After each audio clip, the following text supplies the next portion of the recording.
한번 따라하실까요? 누가 인생의 주인인가? 누가 인생의 주인인가? 이런 제목으로 신앙의 성공 법칙 11번째 말씀으로 함께 은혜 나누기를 원합니다.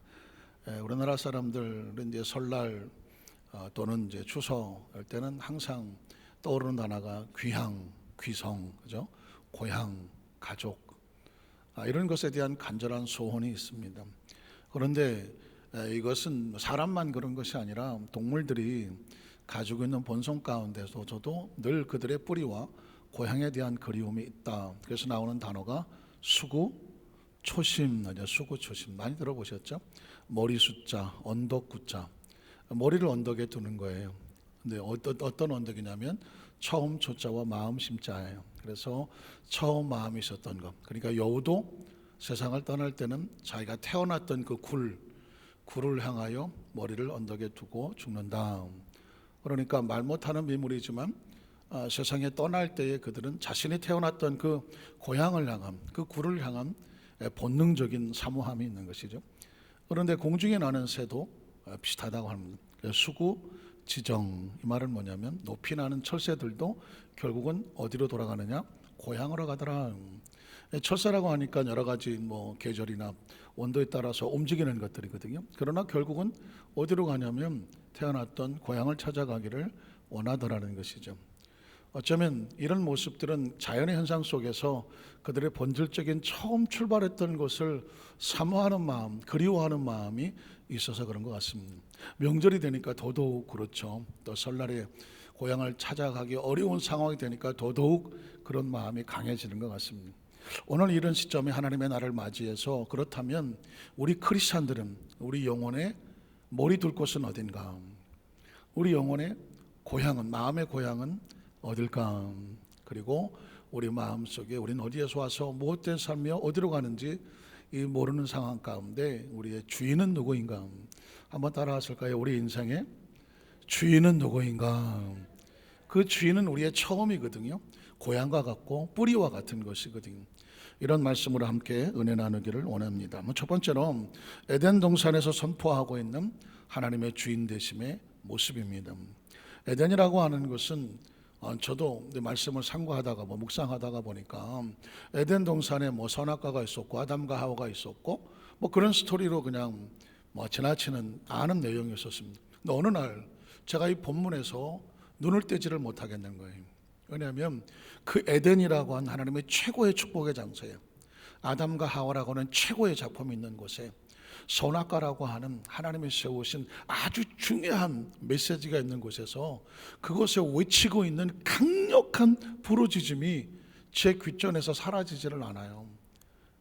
오늘 11번째로 그 선악과가 뭐라고 외치고 있습니까?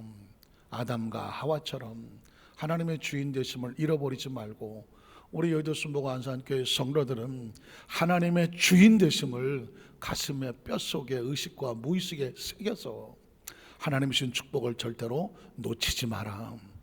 그 생명과 번성의 축복을 잃어버리지 마라.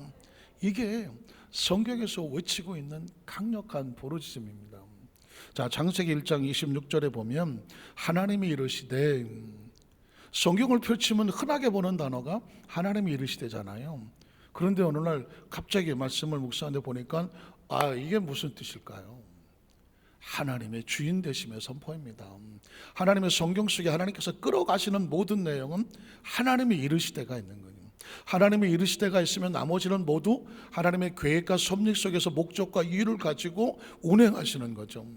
만화 하나 하나님의 이르시되가 없으면 우연히 오다 가다가 무슨 일이 벌어지는지 아무도 모르는 거예요. 그래서 하나님의 이르시되 하면 귀를 쫑긋하고 눈을 그냥 부릅뜨고 그 내용을 자세히 살펴보아야 됩니다. 왜냐하면 하나님이 움직이는 게 보이기 때문이죠. 하나님이 이르시되 우리 형상을 따라 우리의 모양대로 우리가 사람을 만들고, 그러고 보니까 우리 형상과 모양은 우리 것이 아닌 것이잖아요. 어떤 모델과 샘플이 있는데 그것을 보고 본땄으니 그게 하나님의 형상과 모양이라면 우리가 누구를 통해서 만들어졌을까요? 하나님을 통하여. 만들어진 전쟁. 하나님이 주인 되심을 선포하고 있는 것입니다. 형상을 따라 우리 모양대로 우리가 사람을 만들고, 사람은 우연히 만들어진 존재가 아니라 하나님이 작정하여 만드신 것이니까 우리의 주인은 누구다? 하나님이다. 창세기 2장 7절로 8절에 보면 야훼 하나님이, 성경은 어떤 상황 속에도 항상 주체는 누구시다? 하나님. 그래서 누군가 여러분에게 성경을 왜 읽습니까? 성경에 무슨 내용이 있습니까? 라고 묻는다면 이렇게 말씀하십니다. 성경 속에는 하나님이 주인 되심이 기록되어 있습니다.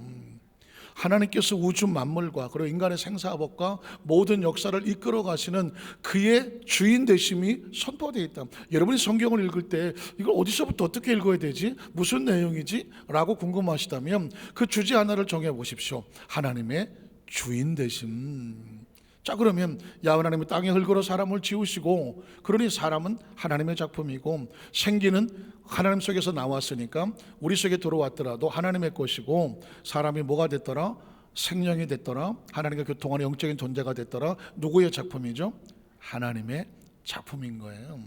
그러니까 하나님에 대해서 자세히 알아갈수록 하나님과 우리 관계가 자세히 알아져 가며, 그래서 우리가 믿는 것은 추상적인 것이 아니고 감상적이고 기분적인 것이 아니라 구체적인 하나님과 관계가 정확해지는 것입니다.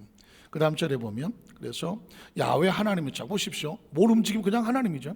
하나님이 동방의 에덴에 동산을 창설하시고, 에덴이라고 하는 동산도 우연히 오다 가다 걸린 경치 좋고 물 좋은 곳이 아니라 하나님의 목적이 있어요. 하나님의 계획이 있고요, 하나님의 비전이 있고요, 하나님의 뜻이 있고요, 하나님이 정한 거예요. 그래서 이걸 가지고 내가 아담과 하와에서 뭘 해줘야 되겠구나, 하나님의 작정하심이 있는 것입니다. 그것에 창설하시고 그 지으신 사람을 거기에 두셨더라. 하나님은 자기 사람들의 길을 인도하시고 이끌어 주시는 것입니다. 아담과가 우연히 오다가 에덴이 여기 좋은데? 라고 머문 곳이 아닌 것입니다. 하나님이 움직이실 때는 목적과 이유가 있습니다. 한번 따라 하실까요? 하나님께서 움직이실 때는 목적과 이유가 정확하다. 저와 여러분은 우연히 살지 않습니다. 하나님의 목적과 이유에 따라서 정확하게 우리를 만들어 가시는 것입니다. 우리가 만나는 것은 우연이 아니라 무슨 유행가 가사 같죠. 그러나 하나님은 정확한 목적과 이유를 가지고 이끌어 가신다. 그래서 에덴에 그 사람들을 두셨더라. 역시 하나님의 주인 되심을 선포하는 것입니다. 창세기 2장 15절을 한번 볼까요? 혹시 저기 히터 좀 꺼줄 수 있겠습니까? 지금 우리 성도들이 막 더워서 우통도 먹고, 저도 지금 한여름 같아요. 강단에서 막 땀이 뻘뻘 나고 잠바도 벗으시고. 창세기 2장 15절에 보니까 성경이 움직일 때는 하나님의 주체시다. 야훼 하나님이 그 사람을 이끌어줘. 아담과 하와가 움직이는 것은 자기가 움직이고 싶은 대로 움직이는 것이 아니죠. 하나님이 이끌어서 에덴 동산에 두었습니다. 그것을 하고 뭐라고 말씀합니까? 그걸 네가 좀 경작해 줄래? 그것을 지키고 관리해 줄래? 하나님은 아담과 하와에게 하나님의 사명과 뜻을 맡기는 것입니다. 그래서 크리스찬들이 이 성경을 가만히 묵상하다 보면 내가 이 세상에 왜 태어났을까? 지금 이 시대에 내가 여기 있는 이유는 무엇일까? 하나님께서 나를 향하신 기대감은 뭘까? 나를 향하신 계획이 뭘까? 하나님 나를 향하신 목적이 뭘까? 나를 통하여 무엇을 하시기를 원하실까? 이것을 생각할 줄 아는 것을 신앙의식이라고 말하고, 그것을 기억해내는 것을 소명이라고 말하고, 그리고 그것을 붙잡는 걸 사명이라고 말하는 것입니다. 그러니까 저와 여러분은 하나님으로부터 소명을 받았고 사명을 받은 사람들, 믿으시면 아멘 하시기 바랍니다. 우연히 오다 가다가 뭐 바람 부는 대로 물결치를 떠도는 나그네라고나 할까? 이런 나그네가 아니에요. 우리 여도순목 안산교회에서 우리 함께 만난 공동체로서 하나님 몸된 공동체를 잘 세워서 지켜서 뻗어나가고 번성할 수 있도록, 한 사람 한 사람이 번성을 하고 교회가 번성을 하고 다음 세대가 번성해 나갈수록 하나님께서 우리를 세워주셔서 여기까지 인도해 주신 줄로 믿습니다. 자, 그 다음 절 창세기 2장 16절로 17절에 보면, 자, 야훼 하나님이 또죠, 그 사람에게 명하여 이르시되, 여러분 그냥 이르시되 하지 않냐고 왜 명하여라고 말했을까요? 명하여는 명령입니다. 하나님의 명령은 타협이 없습니다. 80%만 하고 20%는 90%만 하고 한 10% 아닙니다. 하나님의 명령은 절대 명령입니다. 왜냐하면 하나님이 명령하신 것을 절대적으로 명령을 절대 지켜줘야 그 약속은 하나님이 절대적으로 이루시기 때문에 그렇습니다. 동산 각종 나무 열매는 내가 임의로 먹도록 줬다. 이거는 하나님께서 우리에게 주시는 제한적 자유라고 말하는 거예요. 제한적 자유. 여러분 어떻습니까? 우리가 삶을 살아오면서 우리가 마음대로 막 살아는 게 좋습니까? 이거 어려운 말인데, 좋았습니까?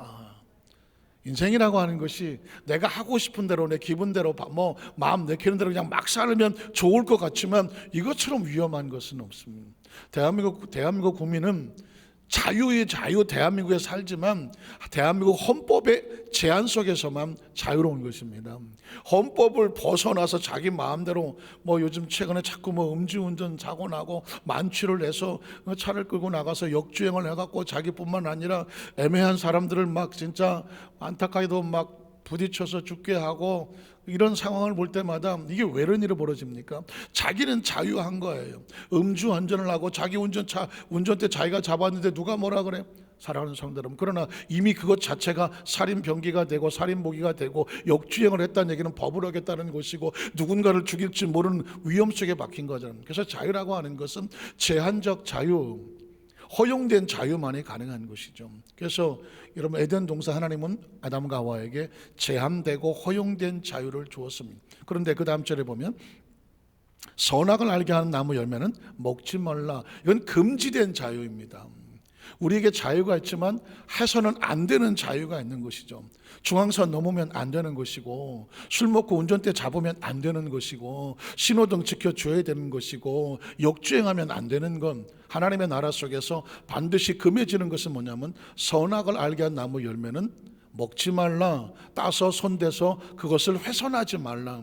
우리는 이쯤에서 이런 생각을 하죠. 도대체 선악과가 뭐길래, 선악을 알게 한 나무 열매가 뭐가 그렇게 중요하길래 하나님은 다 임의로 먹으라고 해놓고 선악을 알게 한 나무 열매는 먹지 말라고 하셨을까? 또 이렇게 생각해 볼 수도 있죠. 뭐 다 알고 계시는 분도 계시겠지만 왜 그러냐면 선과 악이라는 것은 누가 판단합니까? 그 선과 역을 판단해낼 수 있는 것을 절대 진리라고 말하는 것이거든요. 그런데 예를 들어서 내가 보기엔 이게 선이고 이게 악이야 라고 말했는데 저 사람은 아니야, 내가 보기엔 이게 악이고 이게 선이야 라고 말하면 이게 절대 진리가 될 수가 없어요. 각자 자기 옳은 대로 막 싸우는 것이죠. 이게 선악을 앓는 나무에 판단을 여러 사람이 대보면 각자 나름대로 싸우는 것입니다. 제가 아까 2부 예배 때 정당에 우리나라 정치 얘기를 했지만 우리나라 정치를 보면 뭐 TV 같은 데 이렇게 나와서 보면은 뭐 이쪽에서 나오고 저쪽에서 나오고 어떤 과제를 향해서 뭐 서로 각자 얘기를 하더라고요. 그래서 처음에는 참 내가 그런 방송도 많이 봤어요. 우리나라 정치가 과연 어떻게 돼갈 것인가. 나중엔 보고 싶지가 않더라고요. 이유가 뭐냐면 가만히 들어보니까 절대 진리가 없어. 각자 그냥 자기 얘기만 하는 거예요. 어떤 주제가 있으면 무조건 한쪽에서는 여당 편을 들어서 잘 됐다고 막 얘기를 하면 아주 듣고 싶지도 않아. 논리가 없는 얘기는 듣고 싶지 않은 거예요. 예를 들어서 뭐가 어쩌고 해서 이래서 정부가 잘하고 있습니다. 그러면 그러네, 논리적으로 맞네, 그래서 그랬구나, 내가 오해했구나, 이렇게 생각하면 돼요. 그런데 논리가 없이 비논리적인 것을 가지고 아마 옳은 척하고 맞는다고 하고 잘못하지 않은 거라고 막 뒤집어 씌우면 그런 얘기는 듣고 싶지 않잖아요. 야당도 마찬가지입니다. 어떤 것을 가지고 얘기를 할 때에 모든 국민들을 위해서 이런 정확한 논리를 가지고 이런 면에서 볼 때 이건 옳지 않고 다른 대안이 있습니다, 뭐 이렇게 얘기를 해보면 그래, 그게 맞네 하는데 그 논리적으로 상대를 제압하지 못하니까, 상대의 잘못한 것을 뒤집어내지를 못하니까 결국은 싸움만 하는 거예요. 싸움. 그 와중에 상처 입고 고통은 누가 당합니까? 국민들만 당하는 거예요. 우리나라 정치는 제가 정치를 전공하지는 않았지만은 좀 안타까운 것은 뭐냐면 옳고 그름을 떠나서 국민이 우선이 돼서 무엇이 이 나라 발전, 국민들을 위해서 좋은 것인지를 여야가 합의를 해가면서 옳은 것은 옳고 국민들이 좀 불편해하는 것들은, 좀 불안해하는 것들은 서로 조심해 가면서 이렇게 가면 좋겠는데 아직까지 정치는 안타깝지만은 계속 치고받고 하는 모습이 가슴이 너무 아픕니다. 왜 그럴까요? 절대 진리가 없기 때문에 그래요. 이 절대 진리는 오직 하나님만이 정하셔야 돼. 한 분이어야 돼, 절대 진리는. 그래서 하나님이 선이다 그러면 모든 사람이 그 선으로 움직이면 싸울 일이 없잖아요. 이건 악이다고 말하면 모든 사람이 악을 피하면 그것 때문에 싸울 일이 없는 거예요. 그래서 하나님이 정하신 것은 뭐냐면 선악을 알게 하는 나무 열매는 하나님의 절대 진리고 절대 주권이다. 그러므로 사람이 옳고 그른 것을 주장하지 말고, 옳고 그른 것은 하나님의 말씀에 비추어서 하나님의 뜻에 맞으면 모두가 아멘이고, 하나님의 뜻이 아니면 모두가 피하여 조심해 나가도록, 그래서 어쩔 수 없이 하나님께서는 말씀을 주시는 것이고, 절대 주인이신 예수를 통해서 믿음의 주여 온전히 하시는 분 한 분밖에 없으니 예수를 바라보자. 그래서 우리는 예수를 믿는 줄로 믿습니다. 그래서 이미 이 사건은, 이런 창세기 에덴 동산에부터 있는 거예요. 하나님의 절대 주인 되심을 손대지 마라. 내가 먹는 날엔, 이게 뭘까요? 선악과를 따먹는다는 얘기는 하나님의 주인 되심을 무시하는 것이죠. 거기에 대항하는 것이고요. 하나님을 하나님으로 대접하지를 않는 것. 제가 이제 마지막에 그런 말을 쓰겠지만, 하나님은 하나님으로서 마땅히 대접받으셔야 됩니다. 동의하십니까?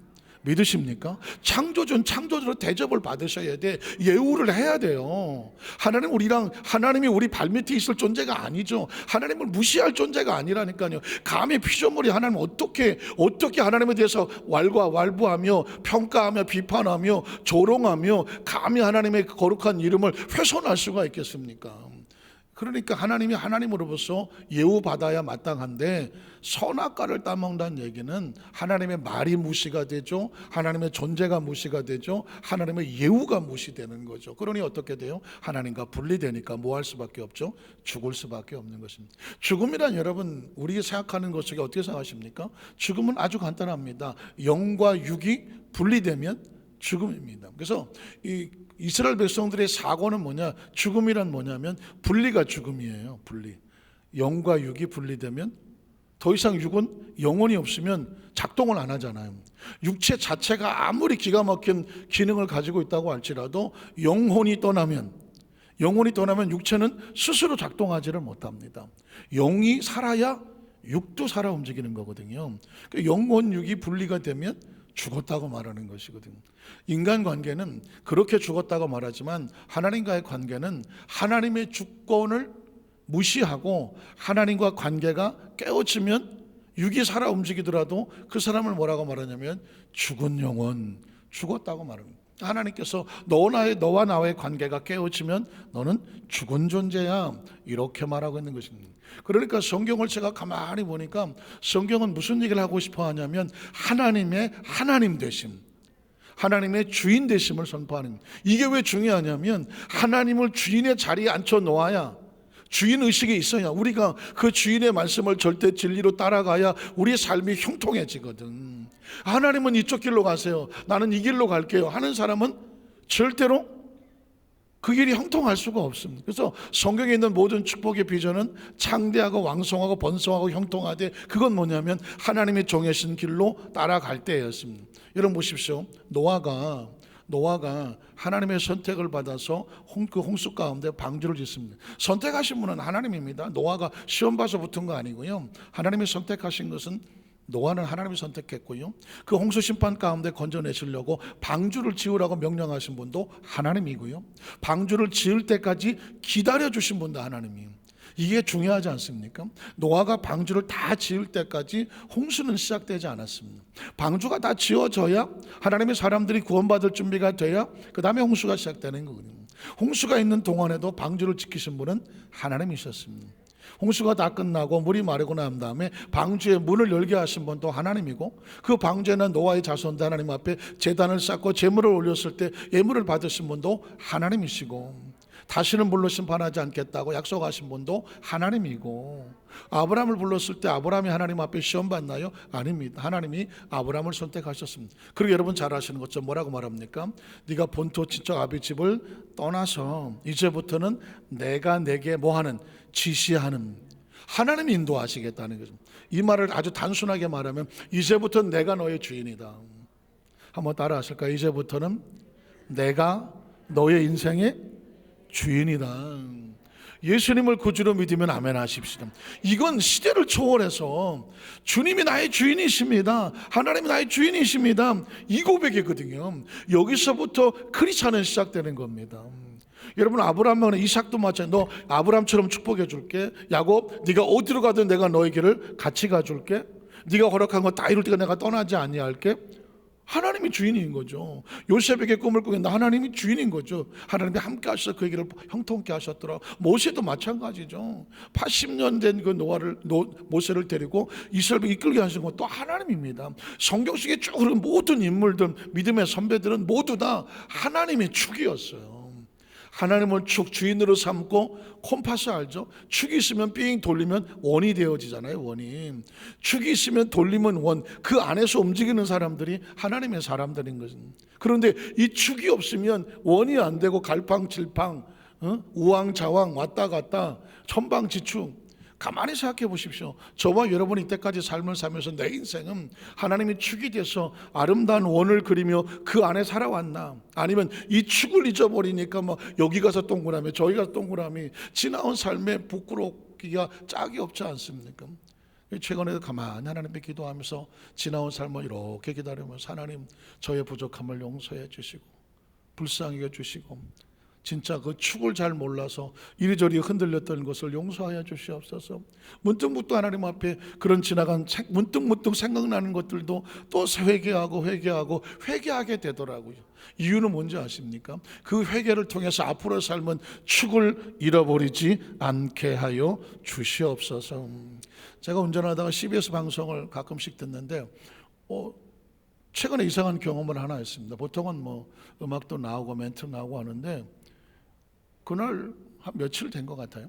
갑자기 어떤 남자 아나운서가 멘트가 하나 앞뒤 없이 툭 하고 튀어나와요. 그래서 이게 무슨 내용일까? 그래서 내용을 듣다가 굉장히 제 마음속에 부딪혀주는 인사이트, 뭔가 깨달음이 있어갖고 그것을 제가 그냥 머릿속에 외웠다가 한번 글로 적어봤습니다. 자막을 아까 만들었는데요. 거기 보니까 이제 이런 질문이 나옵니다. 사실 나는 누구일까요? 라는 것은 없었어요. 근데 다 듣고 정리를 해보니까 마치 우리에게 퀴즈를 하는 것 같았고, 그 제목은 이런 거예요. 나는 누구일까요? 맞춰보세요. 그런 것 같았어요. 근데 멘트가 이렇게 나와요. 나는 온 지구의 생명을 주관합니다. 온 지구의 생명을 주관하는 게 뭐가 있을까 생각해 보실까요? 자, 내가 없으면 지구의 생명은 단 하나도 동물이든 식물이든 미생물이든 존재하지를 못합니다. 그러면서 내 주위에는 수많은 별들이 나를 중심으로 돌고 있습니다. 그렇다면 우주에 어떤 존재 같죠? 그 다음에 보니까 내 빛은 8분 만에 지구에 도착할 수 있습니다. 8분 만에, 빛의 속도로 8분이면 지구에 그 빛이, 거기서 쏟아내는 빛이 8분 만에 온다는 거예요. 그리고 뭐 어떤 기준인지 모르겠지만 지구에서 그곳에 가려면 아무리 빠른 것을 움직여도 140년을 걸려야 간다.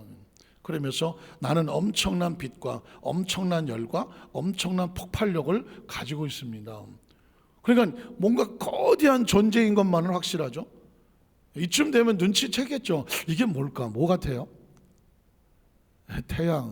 태양이라고 하는, 태양이라는 거죠. 태양하고 맞춰보면 태양이 없으면요 지구에 생물이 존재하지를 못합니다. 저와 여러분도 존재 못합니다. 그리고 그 태양은 이 지구에 있는 모든 생명들을 갖다가 지키고 있는 것과 같아요. 태양이 지구에 좀 가까이 오면 너무 뜨거워서 못 사는 거고, 조금 멀어지면 추워서 얼어 죽는 것이죠. 사계절이 있는 이유가 바로 태양 때문에 그런 거거든요. 그래서 이 태양이 가까이 오면 뭐 살아남을 수 있는 존재가 안 돼. 엄청난 핵폭발이 지금도 저 표면에서 막 벌어지고 있기 때문에 엄청난 열이 나오고 빛이 나오고 에너지가 나와서 그 태양 때문에 이 땅에 있는 동물, 식물, 미생물도 살아가는 것이거든요. 그래서 오죽하면 이 태양이 뭔지 잘 몰랐던 고대 사람들은 태양을 신처럼 섬겼잖아요. 태양신을 섬겼습니다. 태양 제단을 쌓고 거기다가 제사와 제물을 쏟았고, 저 이집트에 있는 파라오라고 하는 사람들은 자기 왕들이 자기는 태양의 아들이다, 태양신을 섬기면서 나는 태양의 아들이다, 나는 신이다, 이렇게 태양을 신으로 그렇게 빙자를 했습니다. 자, 그런데 그 다음에 그 문구에 보면 그러나가 나옵니다. 그러나 나는 온 우주에 비교하면 먼지 하나도 안 됩니다. 여기서 자신의 고백을 하는 거예요. 그래서 제가 제목을 태양의 고백이다라고 한번 슬쩍 붙여봤는데요. 온 우주에 비교하면 우리가 생각하는 태양은 어마어마한데 우주에 비교하면 태양도 먼지 하나도 안 된다는 것입니다. 그러면서 이런 말을 해요. 저희는 멘트를 그냥 가져온 거예요. 나는 신이 아닙니다. 혹시 태양을 신으로 착각했던 수많은 고대 사람들은 얼마나 충격일까요? 신이 아닙니다. 왜? 스스로 존재하지 못하기 때문에. 이게 포인트인 것이죠. 이 땅에 온 우주에 아무리 어마어마한 우리가 상상할 수 없는 존재들이 존재한다고 할지라도 그들은 절대로 뭐가 될 수 없다. 신이 될 수 없습니다. 왜냐하면 스스로 존재하지를 못하기 때문에. 그리고 그 다음에 고백이 참 공감이 왔어요. 절대자 앞에 아무리 그 엄청난 태양이라도 할지라도 인간과 별 다를 게 없는 무엇이다? 피조물입니다. 눈물 나더라고요. 야, 누가 그런 글을 썼을까? 태양이 고백을 한다면 이런 고백은 한다는 것이죠. 앞뒤 설명 없이 툭 던지고 간 건데 저는 꽤 오랫동안 이 문구를 생각을 했습니다. 자, 태양이 이렇게 고백을 한다면, 만약에 달이 고백한다면 뭘 하겠습니까? 거기에 뭐 명함 내밀겠습니까? 달은 나도 태양 형님이 저 정도인데 나는 뭐 먼지에 먼지도 못 되고 나는 스스로 존재하지 못하는 뭐 진짜 사람 같은 존재입니다 했을 것이고, 하늘에 엄청난 별들이 많을 텐데 별들이 고백한다고 하면 어떨까요? 낭만적일까요? 어림도 없죠. 스스로 존재하지 못하는, 옛날에 뭐 별 보고 점치고 별에 뭐 신을 섬겼다고 하는데 아무 의미 없는 존재. 제가 이 이야기를 드리는 것은 뭐냐면, 태양이나 별이나 그리고 뭐 달이나 우리에게는 정말 상상 같은 존재들인데 그 고백이 그렇다고 한다면 저와 여러분이 무슨 고백을 하겠습니까? 우리가 신입니까? 물론 우리 영이, 우리 속에 있는 영이 하나님이 너희는 하나님의 영으로 신적인 존재라고 말하지만, 그러나 우리 존재는 스스로 존재하지 못하는 하나님의 피조물에 불과하고요. 우주라고는 거대한 공간 속에 우리가 차지하는 이 공간은 사실은 뭐 거의 없는 무와 같은 것입니다. 이 이야기는 뭐냐면, 뒤집어 말하면 이 모든 것을 주관한 절대주 하나님이 우리의 주인 되십니다. 이 고백을 할 수가 있는 것이에요.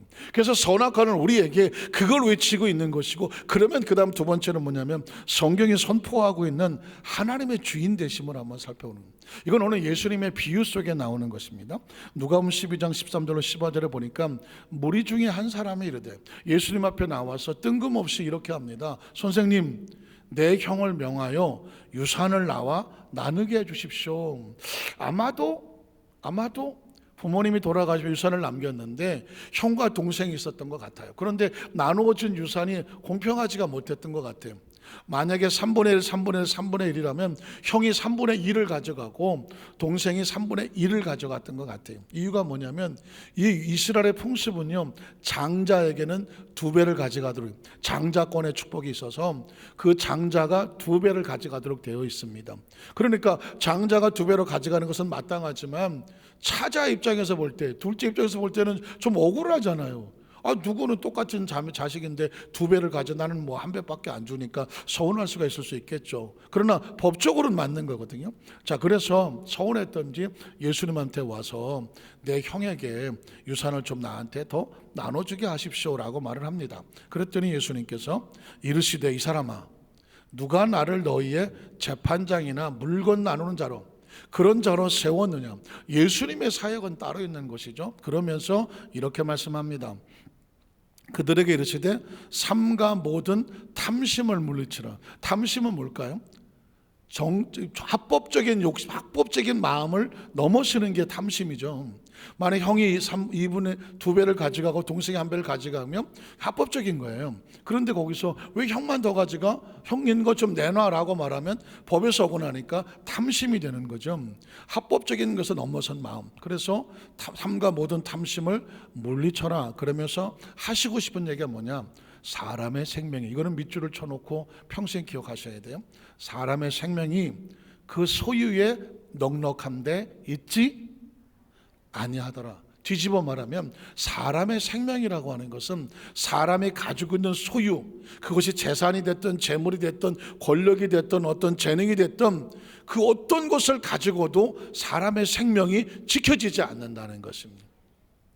그 재물과 소유를 가지고 다른 어떤 것들은 지켜낼 수 있을지 모르겠지만 사람의 생명만큼은 이걸로 지켜지는 것이 아니다.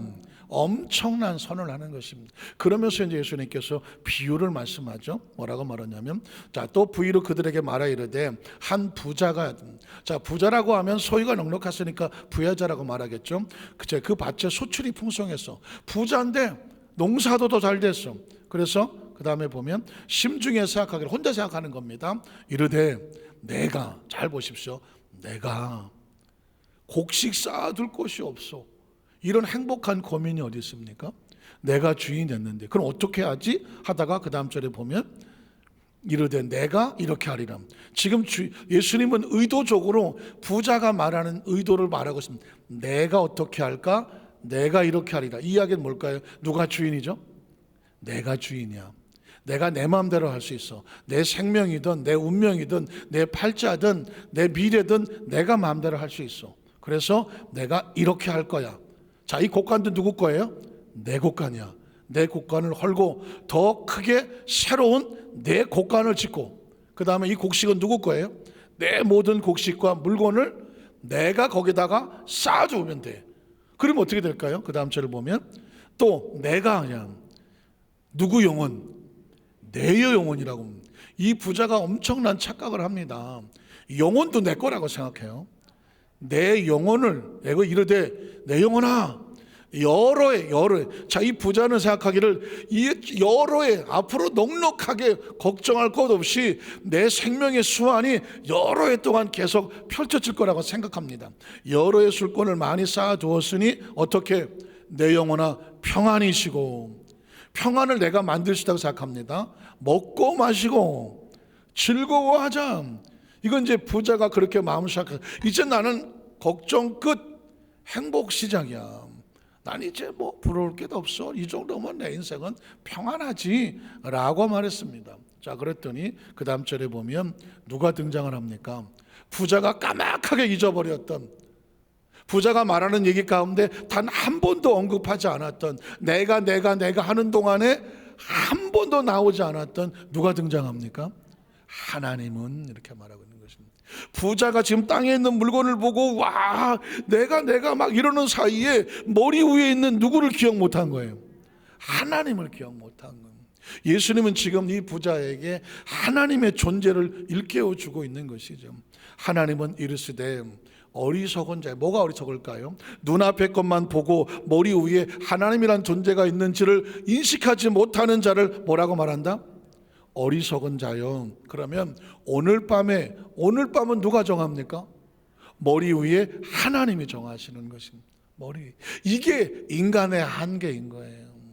생명은, 부자는 말하기를 앞으로 여러 해 동안 이 정도면 10년 20년 계획 세워놓고 내 노후의 계획은 끝이야 라고 생각했지만 주인은 와서 말하기를 오늘 밤이다라고 말하는 것입니다. 이게 주인인 거예요. 그 오늘 밤에 내 영혼을, 네가 말하는 그 영혼을 어떻게 한다? 도로 찾아간. 이 말이 무서운 거죠. 도로 찾아간다는 게 뭘까요? 내가 네 영혼을 빼앗아가리니, 이 얘기면 네가 주인인데 내가 빼앗아갈 거야가 아니라 그 영혼을 내가 도로 찾아간다는 얘기는 뭐예요? 뭐 처음에 준 분이 누구예요? 하나님이죠. 주인이 따로 있는 거예요. 주인이 그 영혼을 도로 찾아가겠다는 것입니다. 부자는 그걸 몰랐어요. 내 영혼인 줄 알았어. 내 영혼. 그런데 알고 보니까 영혼을 주신 분이 오늘 밤에 그 영혼을 도로 찾아가시겠다는 거예요. 그러면 영혼이 떠나면 육체는 뭐가 되나요? 시체가 되는 거지.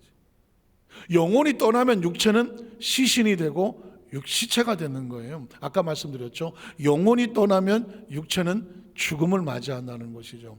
자, 영혼을 도로 찾으리니 그러면 어떻게 될까요? 그러면 내가 준비했던 그 많은 여러 해 쓸 물건들이 필요한가요? 필요하지 않은가요? 쓸모가 있나요? 쓸모하지 않은가요? 쓸모가 없는 거예요. 부자는 그동안 헛것을 준비한 거예요. 진짜 중요한 것은 여러 해 쓸 물건도 중요하지만 자기 영혼의 주인 대신 하나님을 인식하지를 못한 것이죠. 네 생명의 소유가 지키지 못한다. 네 생명은 누가 지키느냐면 내 영혼의 주인이 지킨다는 것을 왜 인식하지 못했느냐? 그러면 그 준비한 것이 누구의 것이 되겠느냐? 사실은 많은 것을 소유한 것 같으나 네 손의 소유는 아무것도 없다라는 것입니다. 생명을 잃으면 아무 소유가 없다. 마치 그 마게도니아, 그 유럽을 정령했던 알렉산더라고 하는 정말 그 당시 세계를 정복했던 그 알렉산더 대왕이, 그 사람은 젊은 나이에 유럽을 제패하고요, 더 이상 점령할 땅이 없어서 통곡하며 울었다는 사람입니다. 야, 내가 더 땅을 점령하고 싶은데 점령할 곳이 없구나, 울었다는 사람인데, 그 대단한 오죽하면 알렉산더 대왕이라고 부르시는 분인데, 이 사람이 세상을 떠날 때에 참 지혜로운 사람이었던 것 같아요. 내 장례식을 온 백성이 보게 하고 내 관에게는 양 옆에 구멍을 뚫어달라. 그래서 내 손을 바깥에 이렇게 내려놓고 이 관을 온 국민이 보게 그 왕국을 빙빙 돌라고 말했습니다. 그래서 모든 백성이 볼 때 천하를 호령했던 저 알렉산더 대왕도 영원히 떠나가니까 그 시신은 무슨 손으로 가더라? 빈손으로 가더라. 빈손으로 가더라. 그 얘기는 뭐냐면, 사랑하는 국민 여러분, 살아있는 동안에 당신의 손으로 가져갈 것은, 당신이 주인 되는 것은 없소. 하늘을 인식하고 준비하고 살아가시오 라는 메시지와 같은, 오늘 주님이 그 얘기잖아요. 내 준비한 것이 누구의 것이 되겠느냐. 그래서 그 다음 절에 보면, 그래서 이 비유의 핵심 메시지는 뭐냐면, 자기를 위해서 재물을 쌓아두고, 육체죠, 하나님께 대하여 부요하지 못한 자가 이와 같으리라. 하나님께 대하여 부요하지 못한 자가 뭘까 묵상을 했더니, 항상 가만히 생각하면 하나님을 하나님으로 대접하지 않은, 제가 처음에 그런 말을 썼죠. 하나님은 하나님으로 대접을 해야 돼요. 여러분, 주일을 성수한다고 말할 때 왜 우리가 일요일이라고 말하지 아니하고 주일이라고 말할까요? 이 주일은 우리의 날이 아니라는 것입니다. 하나님의 날이에요. 그러면 하나님의 날은 하나님의 날로 대접을 받아야지. 그게 주일을 거룩하게 지킨다고, 목숨을 걸고 지킨다고 하는 성수의 개념이 있는 거예요. 코로나19로 인하여 우리가 사회적 거리두기 하며 정말 우리가 끝까지 모범이 되게 지침을 지켜 나가기는 하지만, 그러나 온라인으로 됐던 비대면이 됐던 실시간이 됐던 어떤 형체에 있든지 가지, 하나님의 날이 되게 해야, 온전한 예배가 그 마음과 신령과 진정이 하나님께 닿게 해야 하나님께 대하여 부요한 자가 되는 거예요. 하나님을 소홀히 하고 무시하고 경시하고 업신여기고 멸시하는 자가 되지 말라는 것이죠. 하나님을 항상 인식해내라는 것이고, 그러면 여러분 말라기서 3장에 보면, 또 3장 4장에 보면, 왜 너희가 나의 것을 도적질했느냐? 하나님의 소유를 얘기하지 않아요. 소유?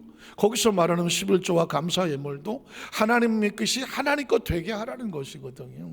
한번 따라 하실게요. 하나님의 것을 하나님 것 되게 하라. 신앙생활을 하다 보면은요, 처음에 초신자들은 몰라서 못하시는 분이 계셔서 나중에 깨닫고 나서 성령을 통해서 예물을 드리는데, 어떤 분은 신앙생활을 오래 하시다가 너무 이게 매너리즘이라든가 그냥 어떻게 타성이 됐을까요? 감동과 어떤 열정이 식었을까요? 하나님의 날이 하나님 날 되게 하지 아니하고, 하나님의 것을 하나님 것 되게 하지 않으면서도 전혀 마음에 꺼리낌이 없다면, 가장 무서운 게 이거예요. 가장 무서운 게, 제가 지난 금요철 예배 때 설교할 때에, 하나님의 사람은 중간에서 결산하지 않아요. 마지막 곧 나의 달려갈 길 다 가도록 끝까지 가봐야 돼. 끝까지 진짜여야 돼요. 그래서 도중에 마음이 식었다, 시험에 들었네, 섭섭하네, 아니 내가 생각하기엔 이건 아닌 것 같네, 이런 어떤 것들이 하나님 것 되는데 그것이 무시될 만큼 그렇게 중요하던가요? 여러분, 그 어떤 것들도 하나님이 주인 되심을 소홀히 할 수 없습니다. 하나님의 날이 하나님 날 되는 것보다 더 중요한 것은 없고요, 그 어떤 핑계와 어떤 이유를 대더라도 하나님의 것이 하나님 것 되는 데 있어서 타협이 될 수는 없어요. 제가 이야기 드리는 것은 뭐냐면 하나님의 나를 지키는 자가 하나님께서 건 생명을 붙잡을 것이고요, 하나님의 것을 하나님 것 되게 해야 하나님의 부유의 축복이 하늘의 창고가 열리지 않겠습니까? 사명도 마찬가지입니다. 사명은 하나님이 주시고 직분도 하나님이 주셔서 하나님의 일을 하라고 준 것이지, 그러면 그걸 내가 해야지 말아야 되지 이걸 내가 판단할 수는 없어요. 왜냐하면 주인이 따로 있어요. 나에게 사명을 맡기고 직분을 주신 주인이 따로 있는 거예요. 하고 말고는 누가 결정하나요? 누가요? 갑자기 대답이 없는데. 내 이 사명과 직분을 하고 말고는 누가 결정해요? 주인이 결정하는 거죠. 하나님이 결정해야 돼요. 제가 이 이야기를 드리는 이유는 마치 선악과를 손대지 말라고 하는 하나님의 말씀과 같아요. 왜냐하면 그건 아담과 하와를 위한 말이지, 나 먹고 싶은데 먹지 말라고 하나님 왜 그래 하고 서운하라고 한 말이 아니에요. 여러분의 생명을 지키고 여러분의 물건을 지키고 여러분의 건강을 지키고 여러분의 영권과 그 주신 모든 걸 지켜내기 위해서는 하나님 되심을 소홀하지 말아야 돼요. 그래서 저와 여러분의 평생의 소망은 뭐가 되어야 되냐면 하나님께 대하여 부요한 자가 되게 하여 주시옵소서. 혹시 기억하시나요? 마태복음 6장에 보면은 너희를 위해서 보물을 땅에 쌓아두지 말고 하늘에 쌓아두라는 말이 나오죠. 땅에 쌓아두면 좀과 동록이 있지만 하늘에 쌓아두면 거긴 좀과 동록이 없다라는 이야기가 뭘까요? 굉장히 어려운 이야기 같잖아요. 그러나 하늘에 쌓아둔 것은 변하지 아니하며 잊어버리지 아니하며 없어지지 아니하며, 이 땅에 여러분 아까 말했지만 부자가 영혼을 찾으면 아무것도 가져갈 거 없어요. 그러나 하나님의 나라에 대해 부여한 것은 이미 하늘의 상급으로 채워놓으신 줄로 믿습니다. 이걸 믿는 것을 크리스찬이라고 말하거든요. 그래서 성경은 하나님이 하나님 되심을 선포하는데 창세기 1장 1절에 보니까 태초 하나님이 천지를 창조하셨다. 무슨 얘기야? 하나님이 우주의 주인이야. 요한복음 1장 1절에 말씀으로 창조되고 말씀으로 아니면 창조된 것이 하나도 없다. 그 말씀이 육신 우리 가운데 와서 우리 가운데 거하더라. 이 말씀을 영접하는 자는 하나님의 자녀되는 권세를 주시더라. 크리스천은 하나님의 존재 속에 주인 삼아 살아가는 하나님의 자녀들이다. 그리고 하나님의 세상을 사랑하셔서 독생자를 주셨으니 이는 저를 믿는 자, 그가 주인 되심을 믿는 자마다 멸망하지 아니하고 영생을 얻게 하려 하십니다. 이 세상 끝날이 와더라도 염려하거나 근심하지 말아라.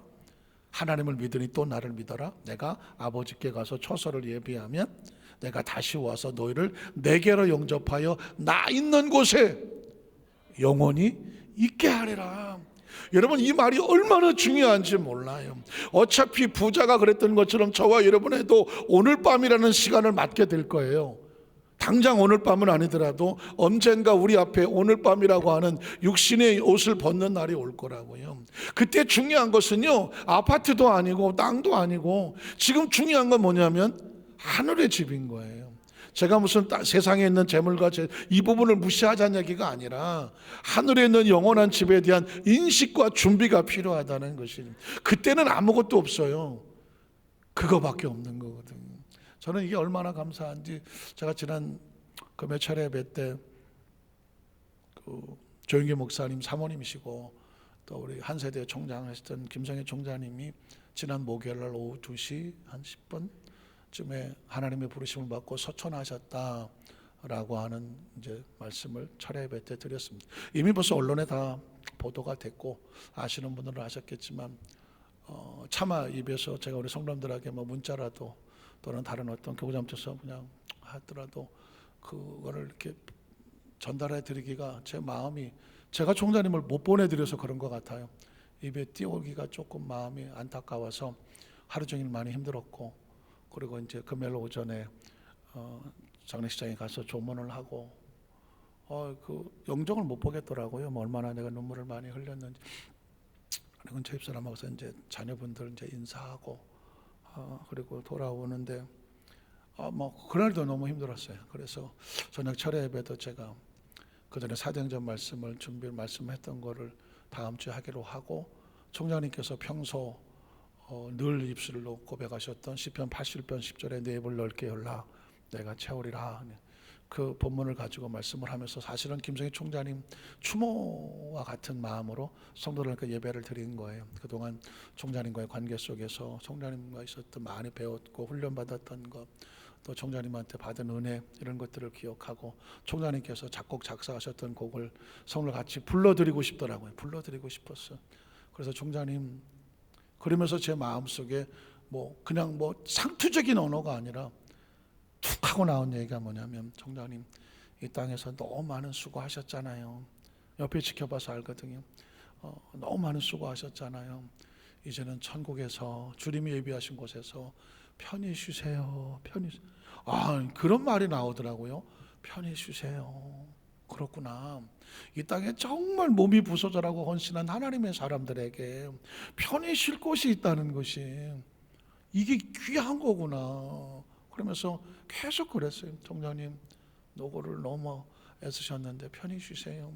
70년대 저를 가르쳐준 선생님이고 은사시고, 그 다음에 80년대 대학원 갈 때도 은사시고, 또 90년대 저 선교사를 갔을 때 미국에 베데스다를 먼저 가서 있었는데 총장님이 그 이후에 오셔서 거의 5년 동안 가장 힘들고 어려울 때 정말 주야로 눈물로 기도하시는 그 눈물의 시간을 보낼 때 어쩌자고 저하고 제 집사람하고 옆에서 총장님을 모시도록 베데스다 대학교 부총장하고 교회를 섬기면서 총장님을 오시면서 그 눈물, 그 기도 함께하면서 어려운 시간을 같이 했습니다. 그래서 아마 가족분들이 제일 잘 아시고 또 총장님 가까우신 분이 많이 있겠지만, 그 힘들고 어린 5년이요, 말이 5년이지 날수가 있죠. 5년 동안에 총장님의 눈물과 기도와 헌신과 땀과 이 모든 것들을 옆에서 다 지켜봤거든요. 그래서 그 어떤 그 모든 것들, 그리고 이제 한국에 와서도 저희 집사람 같은 경우에는 미국에서 5년, 한국에 와서 17년,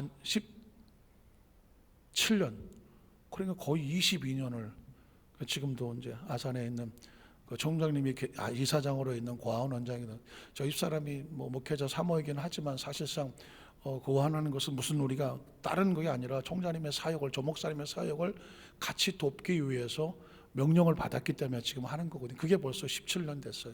그러니까 미국까지 합치면 22년을 갖다가 옆에서 모시면서 조 목사님 사역을 돕고 총장님 사역을 돕는다는 마음으로 헌신해 왔죠.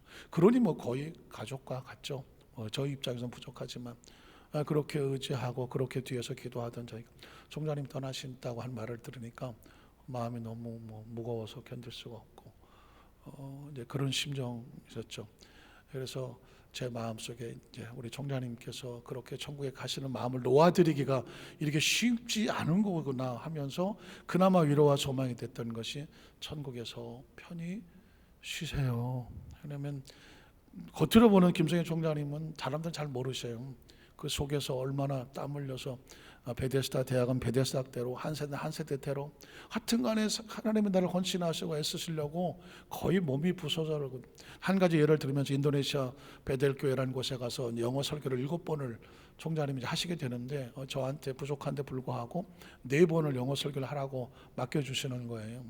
영어도 짧은데 4번을 영어 설교를 인도네시아 부흥회를 하고, 근데 총장님은 어떻게 하시나 봤더니 그 3번의 영어 설교인데도 거의 잠도 안 주무시고 끊임없이 말씀을 묵상하고 준비해갖고, 그 영어 설교 준비를 그냥 하는 게 아니에요. 읽는 게 아니라 큰 해갖고 그 옆에서 설교하시고 그 인도하시는 모습을 보면서 굉장한 도전을 받았거든요. 어떤 일인지 매사에 그렇게 하셨어요. 그래서 제가 쉬는 모습을 못 봤어요. 해외 나가셨어도. 그런데 그렇게 애쓰는 모습만 봤는데 쉬어보지도 못하시고, 마지막 꿈은 저 아산에 있는 그 그레이스빌 고아원에 가서 남은 여생을 그 아이들과 같이 지나면서 영어 가르치고 성경 가르치고 찬양 가르치고 피아노 가르치면서 그렇게 좀 쉬고 싶다라고 말씀하셨는데 그걸 못 하셨어요. 그게 가슴이 아픈 거죠. 그러나 천국에서 예수님 오늘 말씀하신 것처럼 그 빈 곳에서 쉬시는 그 모습이 그냥 위로가 되더라고요. 우리 여의도 순복 안산교회 모든 성도들 가슴 속에 여의도 순복음교회 개척자신 조 목사님 그리고 사모님 함께 끌어오셨던 이 거대한 귀한 사역에 저와 여러분이 한가운데 있지 않습니까? 늘 기억하시면서 또 못다 이루신 것 우리가 그 이어받아서 정말 각자 흥분 처소에서 하나님의 일을 잘 감당해내시면 그게 바로 천국에서도 우리의 상급이 되리라고 믿습니다. 간절히 바라기를 말씀을 정리하면서 하나님께서 하나님의 하나님 되심을 우리가 반드시 우리가 지켜드리고 삶 속에 주인 된 걸 잊어버리지 말고 하나님의 자랑과 기쁨 되기 위해서 오늘도 최선을 다하여 매일매일이 오늘 밤인 것을 기대하면서 헌신하시는 우리 성도 되시기를 주님의 이름으로 축원합니다. 기도하겠습니다. 하나님 아버지,